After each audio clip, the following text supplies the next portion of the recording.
এখানে একটা পিলার আর ঢুকবে না, ঠিক আছে? আমি এই জন্য আপনার জিম্মা দিয়ে গেলাম, এটা আপনার মেসেজটা পৌঁছে দিবেন।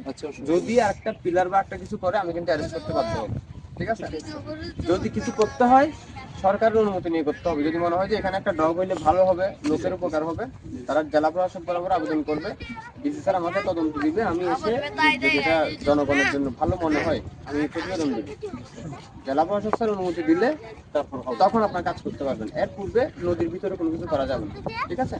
এটা একটু আপনারা সবাইকে মেসেজ দিয়ে গেলাম। ঠিক আছে, আমরা এখন ইলেকশন নিয়ে ব্যস্ত আছি, এগুলো নিয়ে দৌড়াতে পারবো না। তারপরে যদি কেউ আমাদের কথা অমান্য করে তাহলে আমরা সরকারের আদেশ অমান্য করার জন্য কিন্তু অ্যারেস্ট করবো, ঠিক আছে? Thank you. আপনারা যদি আপনাদের সবাই এই জিনিসটা লাগে আমরা ওইভাবে সুপারিশ করবো সরকারকে, ঠিক আছে? কারণ সরকার তো সমিতি থেকে এই ডাক্তার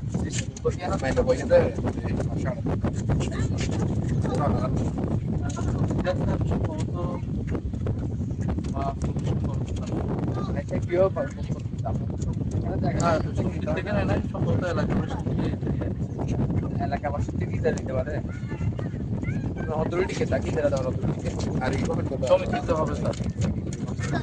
আর নাহলে আপনাদের দিতে হবে স্যার, হয় খাস হবে না হয় আমরা যদি সমিতির নামে খতিয়ান করে দেই তাহলে হবে হচ্ছে সমিতি। সমিতি যদি কাউকে ইজারা দেয় তাহলে এই জায়গা কেউ তারা আমি দেখতেছি এটা সমিতির নামে খতিয়ান, ঠিক আছে? এখানে তারা পুরো ওদিকে পর্যন্ত বিষয়কর হতাশা থাকবে। হ্যাঁ, আচ্ছা এটা একটা বিষয়।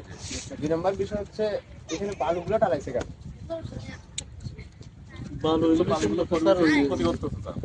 এই যে আমাদের একটা যে জাতীয় মনে করতেছি ইউনিফর্ম মনে করি সেটা 3 লক্ষ কত টাকা দিয়ে খরচ, এটা একটা বিষয়। আরেকটা বিষয়